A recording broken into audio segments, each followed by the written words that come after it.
Many, many moons ago, I danced to a different sort of music.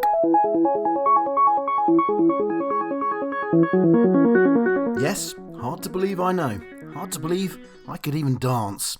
Perhaps even harder to believe, I knew the composer of this track, who played it to me in person before its release.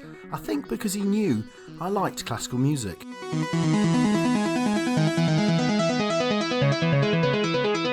Yes, it's originally Bach, but if you're into rock, pop, jazz and 90s trance music, chances are you're also into Bach. I'm such a fan of Bach.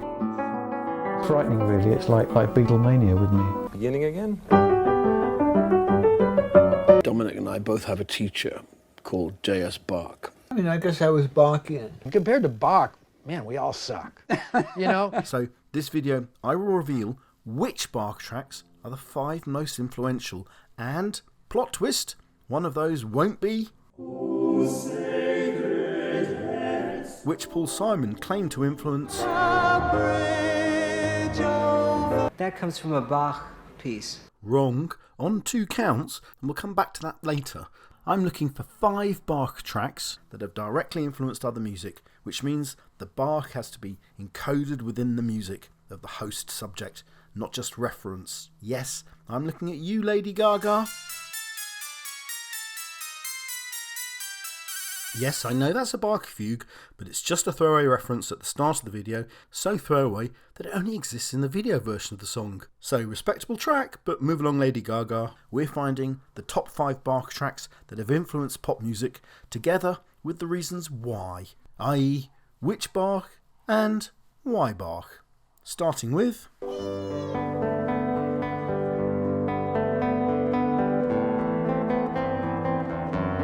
I've got to be honest, I loved this track as a teenager. I even played it on guitar, or at least the start of it, which I could do, and yet I never realised, literally until making this video, that it was based on Bach's Cello Prelude No. 1 in G, which is so obvious.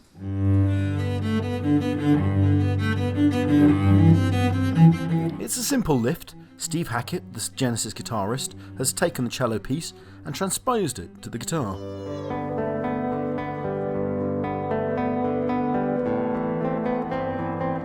But that would be my first point about Bach. His music is so good that it's easy to steal, be influenced by, and that could be wholesale or in parts. Look how One Republic can mine that cello part in their own track. I need another story, something to get off my chest. Blimey, how many views? Can't argue with that. Although this next lot are probably more popular still. Yes, that's Paul McCartney. But there was one little thing we used to do, a thing by Bach, and it went like this. And that was a bit we went wrong. But I always liked this little... So years later, I then adapted it into the song Blackbird. And that allows me a wee sidebar on the Beatles. Bach's connection to the Beatles comes really from 2 directions. First, Paul McCartney, I think when he was going out with Jane Asher in the 60s, went to a number of classical concerts because the Asher family were posher. And one of those was a performance of one of my favourite pieces, Bach's Brandenburg Concerto No. 2.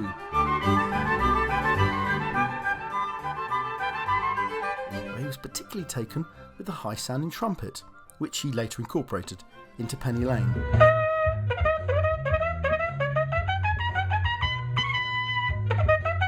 The other direction through which Bach flowed into the Beatles comes with their producer, George Martin, who was classically trained, loved Bach, and was partly responsible for the Beatles' classical leanings. For instance, take this bit of All You Need Is Love. You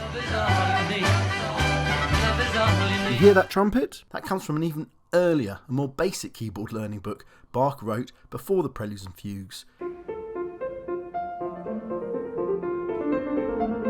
I used to play this on the piano as a kid, and I was amazed to hear it on a Beatles record.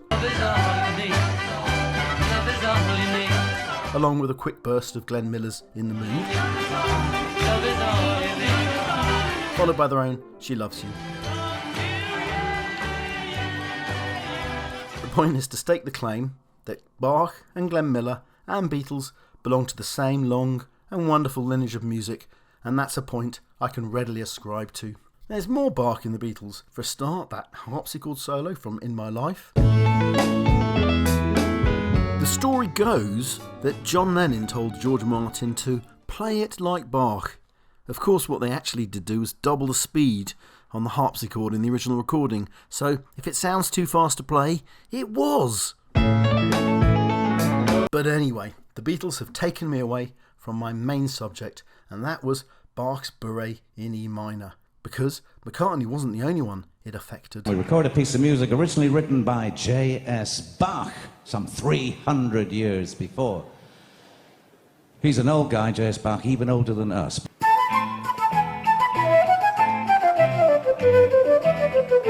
And there's an important point here with both the Beatles and Jethro Tull, and indeed most of the music you'll find in this video.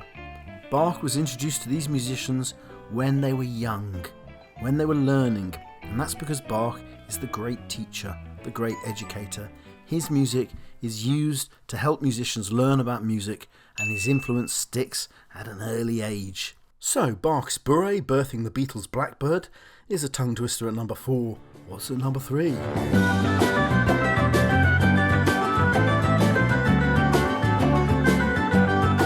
It's another bit of classic Bach. And another piece you'll hear all over the place. It's just a fantastic piece that never really falters. There's also the famous case of Lady Linda by the Beach Boys.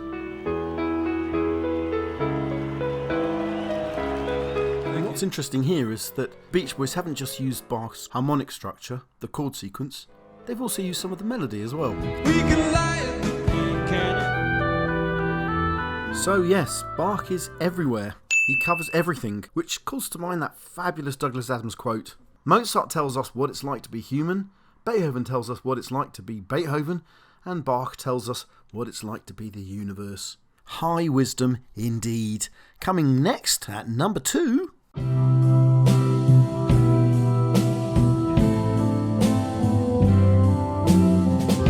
Bach's Air on a G-string was probably the first piece of classical music I ever really noticed as a young child, watching a cigar advert on TV. Yes, cigar adverts on TV. That dates it. Anyhow, an advert about a man trying to use a photo booth.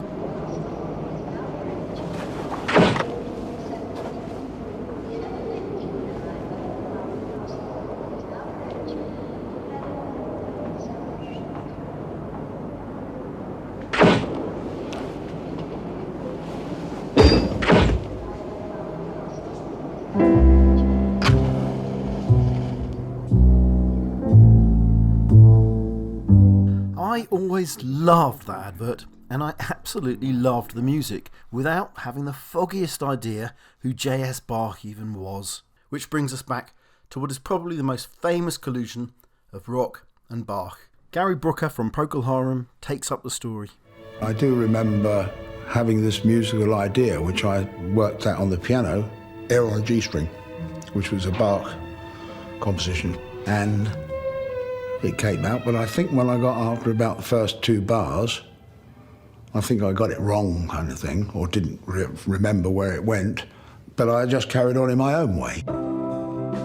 And I wrote this sequence which had a bit of Bach-like melody over the top, a bit air on G-stringy. I love that. Only a Cockney could get away with the phrase air on G-stringy. Bit air on G-stringy. So yes, one of Bach's most famous melodies, birthed one of pop's. It also touches on a truth with Bach's music. It is adaptable. Remember how McCartney also slipped up with his Bach. And that was a bit we went wrong. But that didn't stop the ideas coming. May even have helped. In other words, Bach's music is based on such interesting foundations that other musicians can steal it wholesale, adapt it, get it wrong. All methods seem to work with Bach. So yes, one of Bach's most famous melodies birthed one of pop's greatest hits. But Procol Harum weren't the only ones directly influenced by this Bach tune. How about this top 10 hit in the 90s for Sweetbox? Everything's gonna be alright. Even K-pop joins in with this track that only came out a couple of years ago. So, Air on a G-string takes number 2 in my highly scientific chart, but number 1 cannot be denied as the most influential track of all of Bach. This takes me back to the start. This is the track that just keeps giving. The 60s from the Zombies. Well, I have a picture. It's Mott the Hoople from the 70s.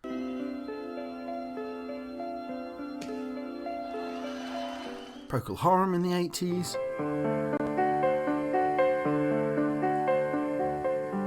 Back to Union Jack in the 90s.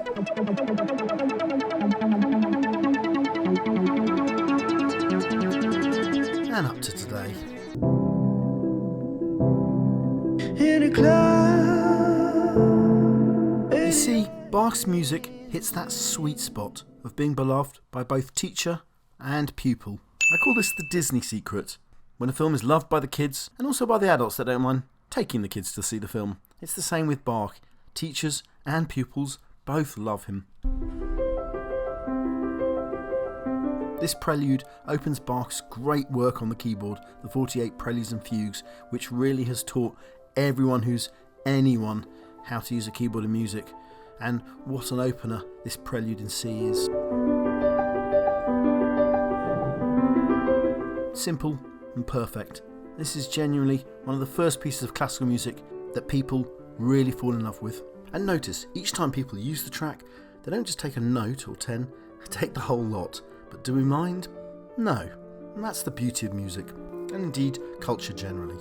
Let me finish with an illustrative example.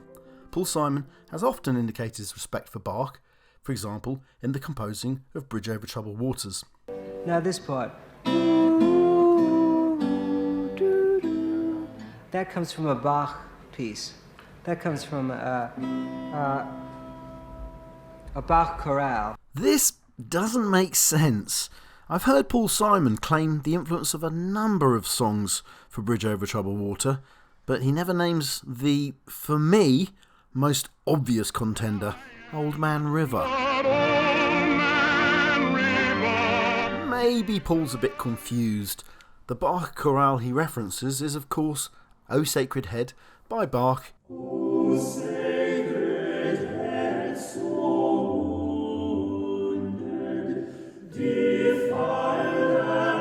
which Paul Simon uses wholesale, that's both chords and melody, in his American tune. And I don't know a soul who's not been battered.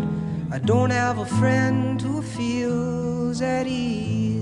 Now, before you run off screaming, Paul Simon is a plagiarist, that is not my point. Quite the opposite. You see, Bach himself didn't in fact compose the tune. He borrowed it from another composer, a certain Hans Hassler, more than 100 years earlier.